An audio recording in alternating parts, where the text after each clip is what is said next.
Abdicating your judgment, wisdom, your advisors to AI is a horrible idea. You might say, oh yeah, that's good, and not really necessarily think it through, but just take the output from the model and say, that's pretty good. Treating AI today as a decision tool, probably not great. As a thinking partner, as a research tool, like lots of great ways to use it. Not specific to a technology, but do you see any pattern shifts that are going to occur in knowledge work in U.S. industry in 2026 because of these tools? Figure out how to make AI normal, get comfortable with change, and lean into this time. Even if the technology could replace people, the missing piece is going to be the execution of that technology. Maybe you're worried about it's going to replace you or your work. Fine. Replace yourself.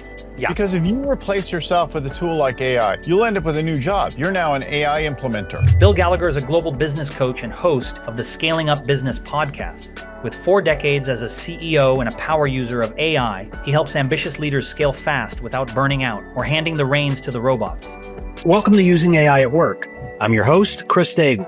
Each week, we'll be learning how today's business owners, entrepreneurs, and ambitious professionals are getting more done with smart use of tomorrow's tech. Let's get started. Right now, every business leader is asking the same question. What are we going to do about AI? If this is you, ChiefAIOfficer.com has the answer. We give you a simple path forward where we provide executive and team training so your people know exactly how to safely use generative AI in their day-to-day. We also manage the deployment and implementation to make sure tools actually get adopted and deliver results. And we'll also guide company-wide transformation so AI becomes part of your operating system, not just another shiny object. The companies that act now will increase productivity, cut costs, and grow faster than their competitors. Those that wait will get left behind. So if you want to make AI work in your business, visit ChiefAIOfficer.com and see how we're helping companies of all sizes finally get results from AI. Greetings, esteemed listeners. This is Chris, and welcome back to another episode of Using AI at Work. And we're going to be taking a kind of a broader perspective of AI in the workplace today with our guest, Bill Gallagher, who is the CEO of Scaling Coach. I met Bill through a blossoming relationship with the Scaling Up organization. If you're familiar with their work, I think their original book was called The Rockefeller Habits. It's now called Scaling Up. But Bill does way more than just as a Scaling Up coach. He actually hosts their podcast. They're up to almost 700 episodes, I think, getting close. So they've been doing that since 2016. So he's had a lot of conversation, a lot of consideration, a lot of investigation into the dysfunctions inside of businesses, the constraints inside of businesses, what's keeping them from growing. And obviously with generative AI playing such a big part in the question that all businesses are having today, Bill's perspective is going to be extremely valuable for our listeners, whether you're a solopreneur or you're leading an enterprise company at an executive level. With a background as a CEO tech and with a family connection with generative AI, which we might talk about today, his perspective on things is way more than just like, oh, I'm seeing what's happening in the marketplace. This is something that this is a discussion that's happening at the dinner table when his kids are home, I would imagine. So with that, Bill, before we get started with this, what would be, and I'm going to borrow from Greg Eisenberg, who I spent the weekend with, he's got a fantastic podcast, but he opens his podcast with this question. By the end of this episode, what are people going to learn? And I know that that's kind of a curveball, and this is the first time I've asked it. But if the ideal outcome from this episode and our conversation together, what would you want the listeners to understand, to walk away with? Well, I guess 2 things, really. I'd like people to have an idea or it's like something new for themselves personally. But then because the kind of people that you have listening, watching this show, I think that we want them to have things they can take to their teams as well, right? We want to see some access to making your teams more competitive and getting through I like it. The natural sort of adoption curve that people are seeing right now. So I think as we get into the conversation, we might want to set the context of the scaling up framework with people, strategy, execution, and cash. And can you just take a moment for those who maybe they've heard of it, but they haven't really had much exposure to it, the paradigm of scaling up? Well, so scaling up is a best of business growth framework that was originated by Vern Harnish, who's been my friend and mentor for decades. And Vern,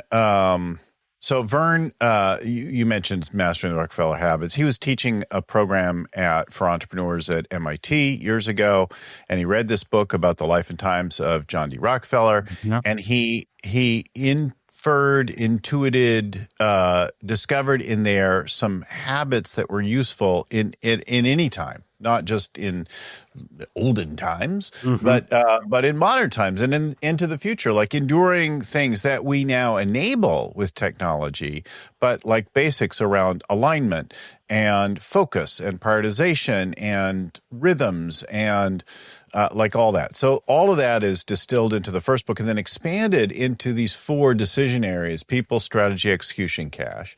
And strategy is about getting a simple, differentiated strategy that's actually driving growth. So growth is needed to have a good strategy, simple enough to communicate and use, and differentiated, not just like every other company. What is it about you that's unique and different?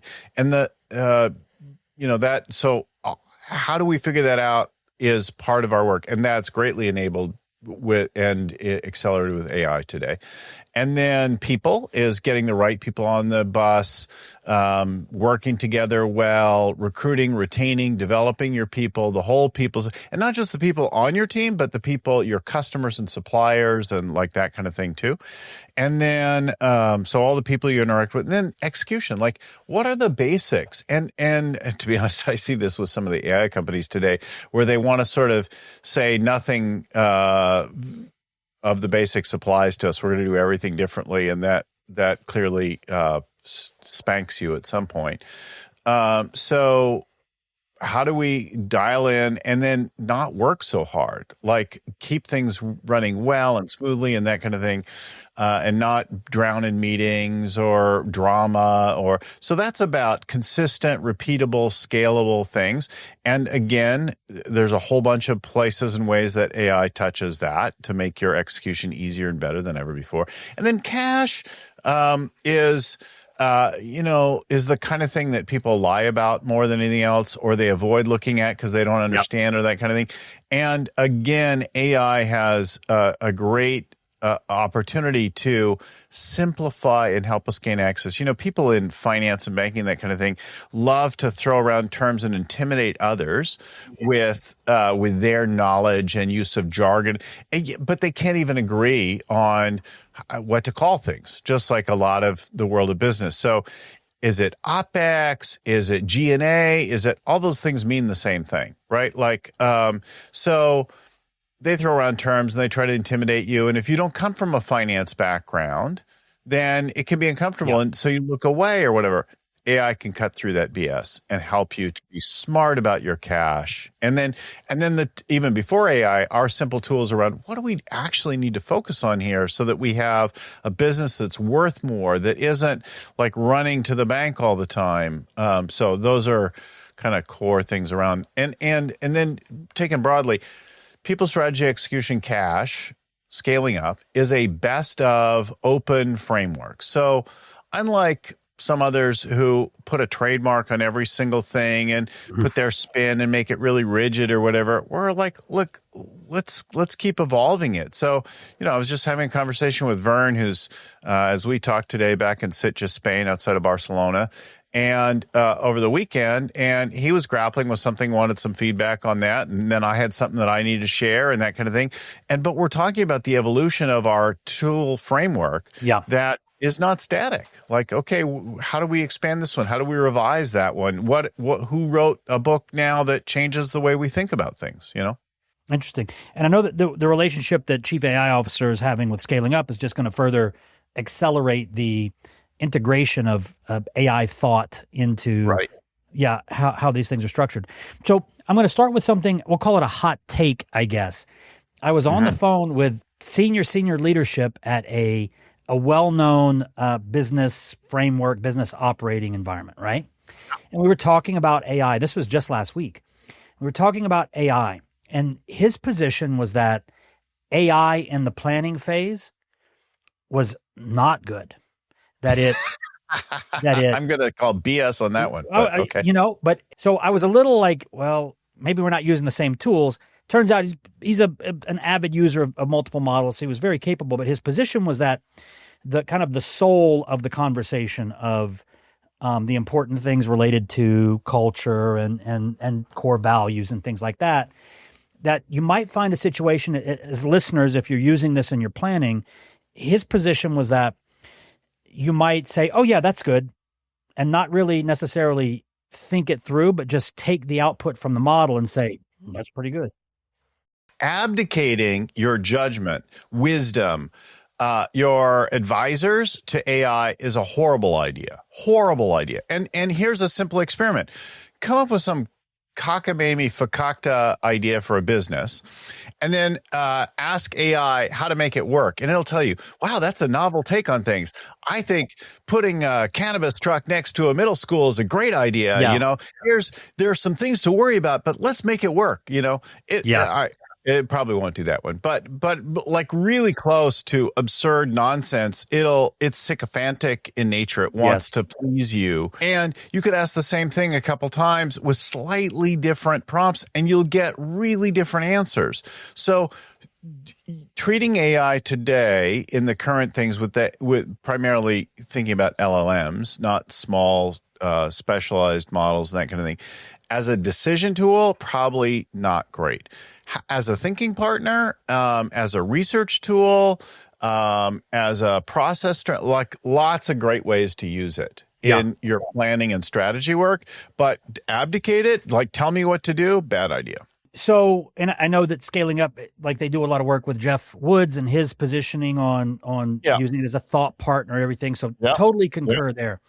I'll tell you though, from the experience that I've had with working with, because we come in not necessarily on the people strategy execution cash side like you guys do. We come in on the strictly, okay, we're assuming you've got that framework in place or a framework. How do we introduce generative AI into, elements of that, right? So what we're seeing is the executives, they've probably got one tool that they're using, and it's either going to be Copilot or ChatGPT. And they haven't had a voice tell them like, no abdication, right? Use it as a thought partner, but don't say, okay, write this for me and now make our core values or make our strategy. Bad. Are you seeing kind of the same thing, at least with initial engagements and conversations, that's where the executives are, or are they past that in the people that you're working with? Well, look, let me just walk you through some examples instead of talking about it theoretically. Yeah. So somebody is thinking about working with me, right? Or curious about what it looks like. First thing that I do today is I send them to a questionnaire. Now, we used to have some different questionnaires or highly guided, structured assessment. I have a beta kind of an assessment today that's entirely AI driven. And it's not fully automated yet because we're still iterating on what it looks like. So we ask you a bunch of questions. The questions we ask you, I would ask them verbally. I would ask them in writing. Lots of different ways I've asked them in the past. Today we're collecting with just a web form, right? You empty your brain. Then I have those things processed with a specific prompt and a set of questions like, okay, based on these answers, what do we think about this, and that? And go look at these competitors and go do this thing. And then I look at it and then I massage it a little bit. So there's still a fair amount of manual today. There is a template. There's a sequence of prompts, not a single one. Yeah. And then some manual review. And then when I feel good about it, we send it along to you. Then we have a conversation about what does this say? What were you thinking and that kind of thing. We talk about the different pathways to growth and what you might consider. Maybe you haven't even thought of some of them. And we explore them. We look at your competitive positioning. We look at the risks and strengths relative to growth and things you might want to consider. We consider areas we might focus on first. So all that happens with less than 20 questions. And then a really rich conversation emerges. It's not about getting the answers. It's about speeding and expanding the reference in that rich conversation that then happens between a potential coach and a potential client. And whether you work with me or not, or you just take that thinking and go on, that's like step one. Yeah. Then I start. So, we start, I don't know, a few clients all the time. And and then in the beginning, especially at our private client level, I'll interview all the senior team. And I'll interview the senior team. I'll talk with them in depth, open-ended, exploratory. I take handwritten notes, which is my brain filter, what I'm noticing. Sure. But then I also record the conversation in most cases. And then I feed both of those things from the whole team. And I say, okay, what do we need to do? What's working here? What's not working here? What's the split between the CEO's view and the rest of the senior team's view? Where are they divided? There's almost always a split there. Mm-hmm.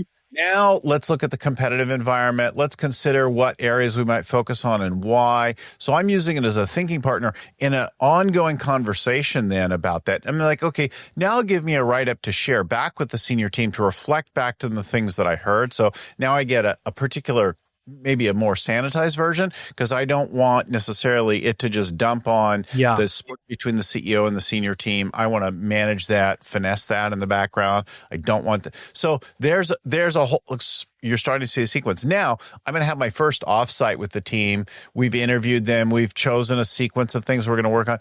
I will then say, okay, everybody answer these questions. We always did that. Like 20 years ago, we would say, here's some pre-work for the senior team offsite. Go do some thinking. And they might answer a survey. They might send emails. They might do handwriting. They might just it could be done different ways by different coaches. I always gave people like either an email or a web form, and I would collect it back. And then I would pre-read it. And sometimes we would summarize it, anonymize it. We used to have to do all that with an assistant fairly manually. And then I would have to read through a lot of things, took a lot of time. Today, I can say, hey, AI, summarize this, give me some thoughts about it. Okay, now create a version to share with the team. I can send to the team a day or two before the offsite. The team now is already getting the shared view. They start to get aligned. They did their pre-thinking themselves individually. Now they see kind of we haven't even met yet or begun discussion yet. Now we meet, we start to expose some of those things. I'll have AI create a set of slides for me based on the summary. And then I'll throw that up and then let's talk about this. What do you see? What's missing? What do you see of your voice? What surprises you here? So we can have a thoughtful conversation about all that. And then we get through to, well, what should we do? Right. So then we start to brainstorm in the room. And sometimes that'll be discussion based. It'll be pretty obvious. Other times we'll go to sticky notes or whiteboards or that kind of thing, and we'll build models and prioritization. I'll send people to take a walk and discuss in pairs. So we'll use any number of things to get like really great thinking going. And then we often will take a picture of handwriting notes. And through the whole meeting, we're capturing an AI transcript and a summary of the meeting using Zoom or Otter or some other tool. And then we will go and we'll say, okay, summarize this for me and give me this back. Now, the ideas usually emerge, and we might even explore some things. Well, how does that look like? Or let's boil this down. I did a session recently where we were trying to work on core values with a senior leader. And he's like, we created these core values. We've now had them for 3 years. We did them with you in the beginning. I feel good about them. I think they are. And yet there's something cringy about these for me. I'm like, oh, tell me more about that. He's like, I'm afraid to ever sort of talk about them because I just feel like they're awkward and artificial. I'm like, oh, I'm hearing that the language of the core values that you wrote with your business background doesn't resonate with your more blue collar team. And he's like, bingo. I said, great, let's just go. So we drop his core values, which are technically correct, describing things, but not in the language that fits his team, right? And so I said, okay, break this down for me for a company in this industry so that we could talk at every level, at line level, all the way up to the boardroom. And then it gave us back a draft, but it wasn't done. We were like, ooh, that's kind of good. All right.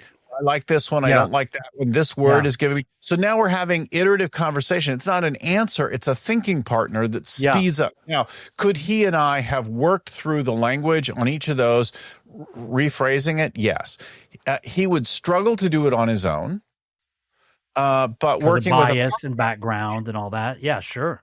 And just like being stuck, one perspective, right? Yeah. With a partner with an outside coach, it's going to get better. With some peers, it's going to be better. AI can bring all of that and up-level all that. Now, if you have a coach or a peer and a CEO and the AI tool, boom, we accelerate that stuff. And then in a matter of minutes, we produce something that's awesome. It's still not done. We say, okay, now go socialize this with the team and say, hey, team, I know the values. We don't talk about it too much because I never whatever. We did this new version. What do you think? And then socialize it and then hear what people say. First time he did it, they were like, that's awesome. But there was one word that was a little what do you mean by that?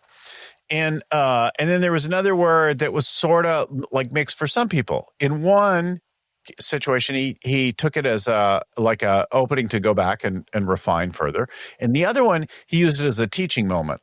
Everybody needs to know this word. It needs to resonate with you. We're going to lean into this one and build on it. So none of that AI is advocated. We're not advocating AI or letting AI be decisive, but it's accelerating the whole process, right? So if I was going to feed this back to somebody, like one of my peers and everything, and say, hey, listen. Oh, wait. One more. Hold it. Then we're come to the end of the meeting. What are our next steps? What are the action items? Who needs to do what by when? And we'll create a list of things that needs to then get calendared into people's calendars so we follow up, because people say lots of things they mean to do, they're capable of doing, and they just effing forget to do them. It just disappears because we're busy and distractible. And this case, we're okay, good. I like that list. Now put that into my calendar for me at the next available time, at least once a week, 30 minutes, right? We'll do a thing like that. So it'll take the action items out of the meeting and it'll sequence them over the next 13 weeks, throwing them into calendar either at a set time. In some cases, it's put them to Mondays at 11 a.m. or that kind of thing on a recurring thing. It'll give you a new task every week. Or in other cases, it'll throw it into the next available time, favoring early. It can use more judgment. Sure. And we can say either if we're connected. So if you have Gemini, maybe, or I'm not clear how Copilot might do with this, but it could actually put it in the calendar for you. Or you could say, hey, just give me a .ics file with all those tasks. And then I just drop that thing, boom, now it's in my calendar. So we've created thinking partner through the thing, a summary, a conference report, insights, action items, and we've even calendared them. That is planning with AI Assist. So I think any executive that's been to an offsite, they'll say, none of that was, I've never heard of that before. But the missing piece from the way it used to be done to the way it's done now is that by leveraging AI, none of that gets missed. It's not we don't have enough time to do it all, or we got some great ideas, but we didn't capture everything, or we ran out of time, so we weren't able to fully flesh out the action plan for everybody. So, and this was what you just explained was a combination of both the strategic and really digging in and going back and forth. And we need human input here, and here's some synthetic output. Let's see what the humans think about that. But also you introduced some of the tactical usage, like plugging it into the calendar. So if you're a listener and you guys were using AI in your annual planning, maybe back before the turn of the year or even now, one of the things I bet some of you did was, wow, this didn't take very long. We just put everything into AI and there you go. You missed the part that Bill's talking about, which is looking around the table offsite with the rest of your peers and saying, what do you guys think about that? Does that land with you, rather than just going, hey, looks good. Back. Don't just accept. Look, AI's first output often looks good, sounds good, but it also, if you scratch the surface of it, you'll, it's kind of BS. It's kind of fluff. It's kind of filler, or maybe it made some things up, or maybe there's another way to think about it. So I think surrendering your wisdom, your judgment, your creativity to it, not a good idea. But having it be an accelerator, a partner through the whole thing, powerful. So, Bill, if somebody said, well, what's a standard company that you work with? Who would that, what would their industry, size, age, all that kind of stuff? The defining characteristic there's three main things that are true for the companies I work with. But the biggest thing is some hunger for growth, right? There's some ambition for some unusual growth. It's not just I want to grow 5-10% a year. They're I want to double, triple, 10x, 20x this thing. I want to be number one in the world. I want to own my state. I want to, like, there's something more like that. So the driver and the ambition for the people that work with me, you could run a business lots of different ways. And maybe you have a multi-generational thing. You just don't want to get eaten up by AI. You want to stay relevant. That you might not work with me and that kind of thing, because it's not about growth. Very often those companies also are thinking about some kind of a transition, like they want to sell the company and retire, put some money into their retirement. They want to exit. They want to sell it to the team. They want their kids to take over. There's some kind of an exit anticipated, even if it's not clearly yet, but like at some point off in the future. So, and then coachability is a tough one. It's really critical for my work, but it's not like we all think we're coachable, and yet mostly we're not, right? And I think, like, as a coach, I can point to evidence where I'm exceptionally coachable on a comparative basis, and yet my wife and my mom can both tell you about areas and times when I'm exceedingly uncoachable. So even if I skew higher overall, there are definitely places. And listen, when I think back to my history as a CEO before being a coach, across multiple companies, when things were going wrong, I really wanted to find anyone else to blame but myself. When things are going wrong, my first instinct, like most of yours, is not to look in the mirror, not to go, how did I fuck this up? And what am I missing? And how did I set this up? It's like, which SOB can I fire? They should have known. Yeah. So I think that's a really common kind of a phenomenon. So I'm looking for coachability, and I'm testing, are you willing to try things, and are you willing to look in the mirror? And I frequently get people who think they are, but it's going to take a lot of artful approach on my part to get them to actually do it. Because we all have egos. And if you're a leader of a company or the owner, founder, CEO, you probably even have a bigger ego, right? And so we're sensitive.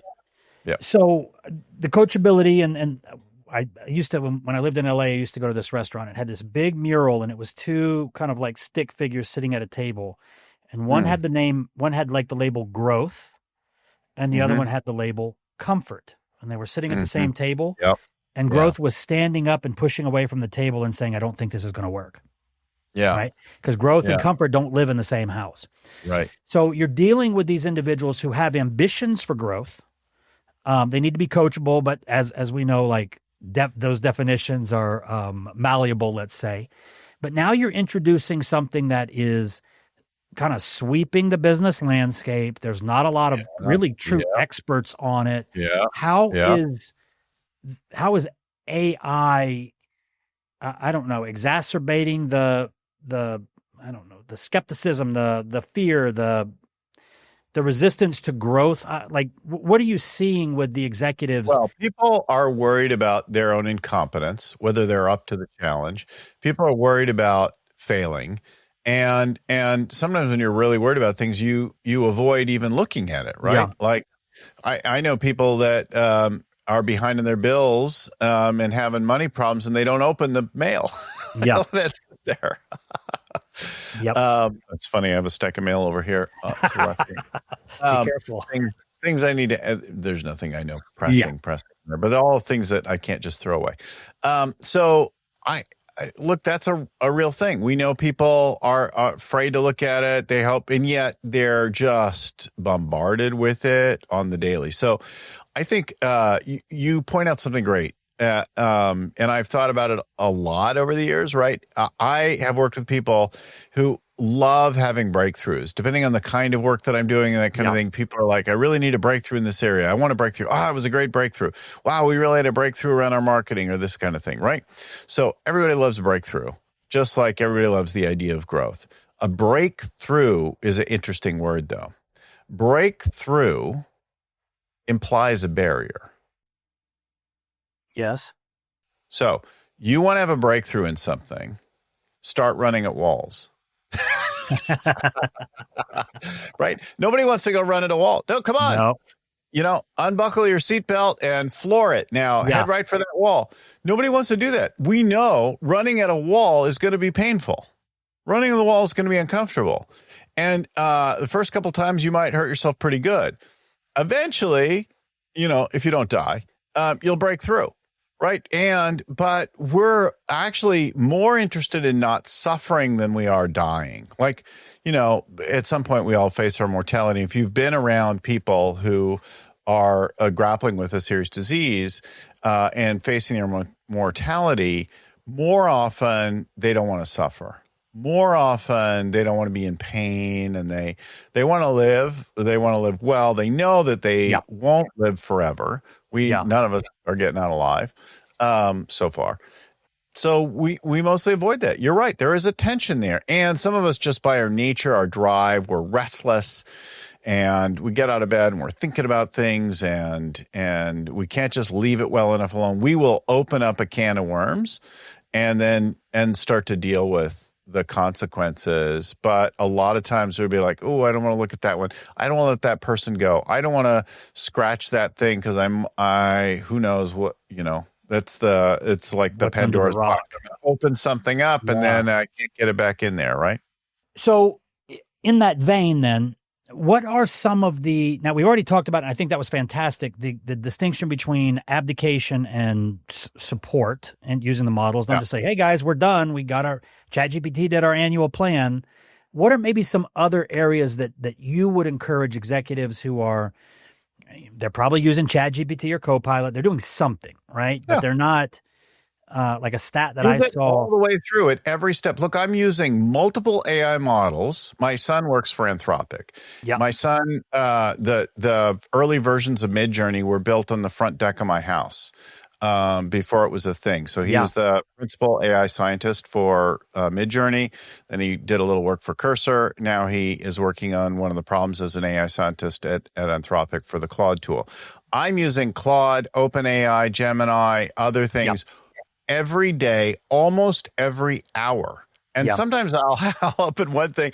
I'll use Claude for a lot. I love the way Claude's language and reasoning works.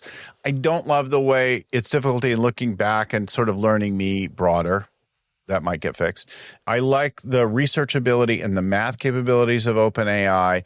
And Gemini is getting better and better all the time, but is really integrated with the whole Google Suite. So if you're a G Suite user, oh my God, it can be fantastic. So I'm using but I might open one and I might say, I might give some particular business or even a personal challenge. Hey, I'm trying to figure out to get to this country using this thing and this thing. Like, where could I go nonstop? Like, how could I do that? And I'm thinking about, I need a venue that looks like this, and analyze this for me. And then I go over to the other one and I'm like, I need to find all of the academic papers that relate to the research topic for my PhD. Mm-hmm. And I'm doing like my literature research, competitive review, all that stuff, often with OpenAI because of its research ability. Or if I'm going to run a math, hey, I want to run this company's numbers against this target. I'm looking to get to evaluation of this. Help me create some scenarios. OpenAI is great. Yeah. So a lot of different kinds of things, but I might have those going on because I'm a scatterbrain entrepreneur, right? I got three things going across. I call it power user. Yeah. Yeah. Often, especially like morning, middle, and end of the day. Yeah. I'm with you, man. And I think that if you're listening to this and that's not how you're operating, first off, don't feel like, I don't know, that it's too late, although the window is shutting for sure. But I can tell you a stat that I saw back in December. It's not shutting. This is the beginning. Look, this is less like the beginning of the internet. Okay. And this is more like the beginning of the personal computer world, right? Okay. Tell me more. Well, the first practical computer that I had was a CPM system, right? And there's a whole nobody even remembers that anymore. And we did command line stuff on that. It was all command line, right? And we're looking at green letters on a black background. And if we wanted to connect into some other system, we used acoustic couplers and 300 baud modems where you put the hand thing down. So, and then in the beginning of that, like I remember my uncle's law firm, they're like, we're getting computers now. And they got the PET Commodore machines and they had cassette drives and things like that. And, the people were like, I'm going to put this in home. I'm going to put my recipes on it and that kind of thing. And today I'm like, okay, I have these 3 ingredients. AI, tell me, what can I make with this? I feel like there's some kind of a braised chicken thing I could do here. Yeah. Great. You have a Dutch oven, Well, man, it's interesting. You mentioned command line, and here we are again with CLIs, with Claude and things like that. It's what's so old is new again. I don't use it enough. My son's like, stop being a wimp. You open your terminal and use Claude Code there. And it's better for you. And I do have it, but I don't use it that much. Because I don't know, maybe because I'm 61 now, but there was a time. I mean, I learned COBOL, Fortran, BASIC. I mean, I even wrote some stuff with Hex, right? Like a long time ago. Do I want to do that? No, I kind of left that pretty early on because I realized there were people better at it than me. But understanding both and being able to, but you don't need to.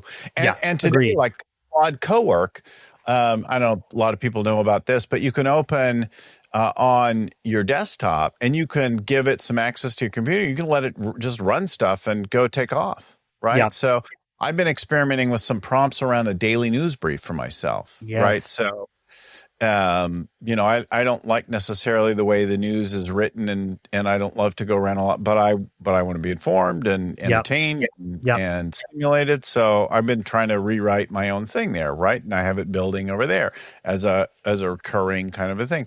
There are certain situations I'm monitoring. There are some commodities I hold positions in. I'm monitoring very closely, thinking about, do I want to get out of this or do I want to hang around?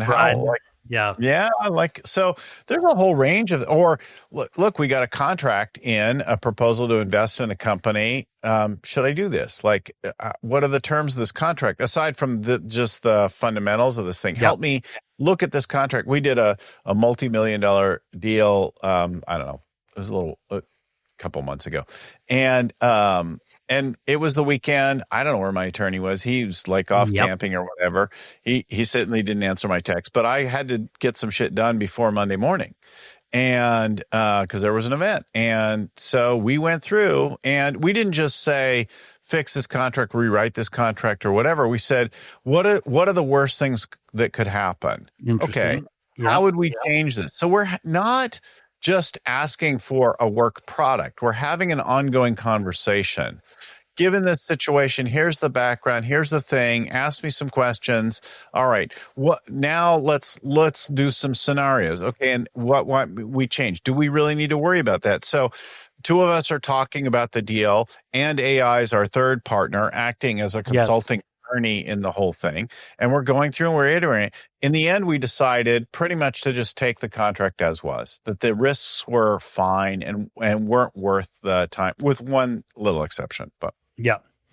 So this is interesting for those of you that are listening and you're like, whoa, I never thought about that. That's probably pretty common. The thing that I hear a lot or would love to use it more, I just don't know where, right? Yeah. So like obviously Bill is, Bill's a power user. Like he's using it, as he mentioned, multiple models, multiple times, all day long. So for you, if you're listening to this, what I would suggest is if you're not sure, go to the models and say, hey, I got a contract. I'd like some help with, from AI, but I don't know what to ask. Right. And that. What should I think about? What are the possible situations? Here's why I'm here. Let me give you another, like a meaty one. We didn't go here, but I think it's good before we get too long in this show. This is a great one. Process work is core to any business. Yep. And there are, across any industry and category, there are process consultants who will spend months, sometimes years, working on your processes to refine them, improve them, automate them, that kind of thing, right? Things that would take at least a month or longer in the past, I can now do in an hour. And here's what it looks like. So we bring a team together, either an operating team or a senior team. We say, what's a key process that we need to work on? And they'll lay it out. Okay, great. So like a process consultant would do it in the past, we start to diagram it. a quick way to level that up is everybody do your own version of it. We all go stick them up on the wall, and then we start to merge them till we have one common view. Now we have the current process mapped. Then as a team, we flag the issues. Now I'm talking about sticky notes and handwriting. Yeah, old school. I now have some flip chart paper or a whiteboard, and I'm moving sticky notes around until I have a diagram of process, and I've identified the areas, the gaps, the mistakes, and the delays. So of what our best thinking is of either of some team in the room. Now I take a picture of it. I take a picture of that thing and I upload that to my favorite AI tool, and I say, okay, transcribe this and clean it up, create a summary of what we've done so far of our current process, then write me an SOP, a standard operating procedure in a consistent traditional SOP language, and then create a checklist for me so that I conform to this process consistently that can be used and operationalized. So now I have the write-up, the raw thing cleaned up from handwriting notes. I have a standardized SOP. I have a checklist. And tell me the differences between this process and best practices in this industry. What are we missing and what should we go to work on? Give me 5 recommendations or give me 10 improvements or get like whatever. Prioritize it for me. Tell me, what do you see? Now I get all that done in the space of an hour. And now it's still not like it's not perfect, or it doesn't matter. Go use it now. Go spend the next month not trying to get to this point, but actually testing it, refining it in practice. So now that lives as like a Google Doc or some kind of shared doc. We print out and laminate the checklist. We start using it in a department. We see, okay, that's worded wrong. That's not actually what we do. And then we start refining it. And if you think about it, go use the aviation checklist as a great comparable, right? So an aviation checklist, if anybody of you pilots, you'll know and understand this well, but like it starts one way and then over time they're like, oh, an airplane or two crashed. And then like, oh, well, we need more drainage things. And then you end up with a Cessna 172 Skyhawk that has like 17 fuel drains all over the wings and body because they are some places with some sediment and water and things like that accumulate. So it starts to refine and iterate and improve over time. But then you end up with something that's highly reliable and better and better and better. So it just keeps getting better because now it's like a living document that we keep improving on. But I didn't spend 3 months working on this thing. Or $150,000 on the process documentation team to come in and take 3 months doing it. Here's what we're not talking about here. We're not talking about in any of this, in this conversation, about wiring in AI to your core decision-making and customer process. I'm not talking about handing over your customer service or your thinking. I'm not talking about firing people. I'm just talking about supercharging all of the thinking and work in the business. At every department, somebody's like, well, who should be involved in AI in our company? Everybody, every day should be thinking about where to use it. Love it. That's your challenge. Yep. Play with it. It's growing and changing. It'll keep growing. There will be places it may get smart. I happen to know that Jack and the senior team are like, are we going to be out of jobs? They are all thinking about maybe this thing gets so smart that it trains itself at some point, and we aren't really like, they don't even, as the senior AI scientists for, one of the leading companies in the world, they don't think of themselves as immune from the possible future of it. But who knows? Like personally, I wouldn't worry as much about that. I think we will find things to do as human beings. And, it's interesting, back to some research I did in December. I think I heard it maybe on the Artificial Intelligence podcast by Paul Reutzer. It's a great show if you haven't listened to it. Listeners, add that one to your list. They were talking about how some research that MIT had done, maybe across 900 different careers in the U.S., primarily knowledge workers. And they said that the current capability of the tools could replace about 12 to 14% of what's being done in the economy. And I thought, man, but that's not happening because just because the technology is there, it's sitting on the shelf for a lot of people. They don't know that it exists. They're hesitant to use it. They're slow adopters. They're going to get around to it or whatever. So even if the technology could do a lot, could replace people, the missing piece is going to be the execution of that technology, like the introduction of that technology. So for those of you who are still cautiously investigating AI, there's some time. However, well, maybe you're worried about it's going to replace you or your work. Fine. Replace yourself. Yeah. Because if you replace yourself with a tool like AI, you'll end up with a new job. You're now an AI implementer. Yes. Yep. 100%. And you have a level up of somebody else, right? 100%. Yeah.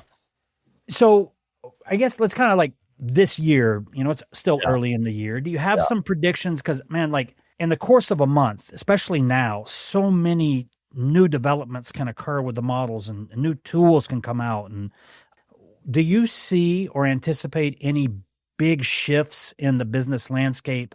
Maybe not specific to a technology, but do you see any pattern shifts that are going to occur in knowledge work in U.S. industry in 2026 because of these tools? Well, I have two big trends, or a couple that I think are worth paying attention to. One is I think we can expect AI to become basic, normal. The generative AI tools today that feel new are going to just become kind of standard.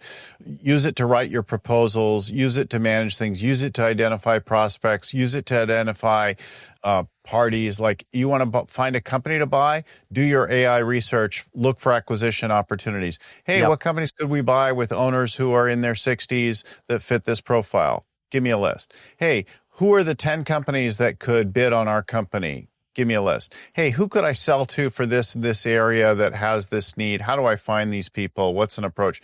It'll give you stuff. So I think you can go again and again and again across a whole variety of things like that. Make it the normal in your business. And I think you can expect that it'll just become normal in background in some way. It'll keep developing and surprising with new tools and capabilities. But I think it just becomes baseline. What's then rising in value are all the personal human contacts and experiences. So if people are just generating AI slop content and your customer service is filled with like silly AI, find ways to bring the humanity and to elevate the actual human touch and human interactions for when you are, right? So I think that becomes better. Use it to bring real people together for real things. And then know in the background, one of the things that's like chaos, people are getting comfortable with chaos. So instead of getting triggered by tariff threats or international conflicts, we're getting like, okay, yeah, there's a conflict happening there and there's a threat and we don't know what's going to happen with that. Like getting comfortable with chaos feels like it's part of the next period. So figure out how to make AI normal, get comfortable with change, and lean into this time, and how to elevate in real life experiences for people. I think those are a few like. Oh, and then one more like big call out. This doesn't apply for everyone, but if you look around you, what's becoming exceptional is like basics. Everywhere around, from governments to like basic utilities, things like that are breaking. From neglect, from any number of reasons, things are breaking down. And we end up being surprised. Hey, I went to a city the other day and everything wasn't broken there. Wow, that's awesome. Yeah.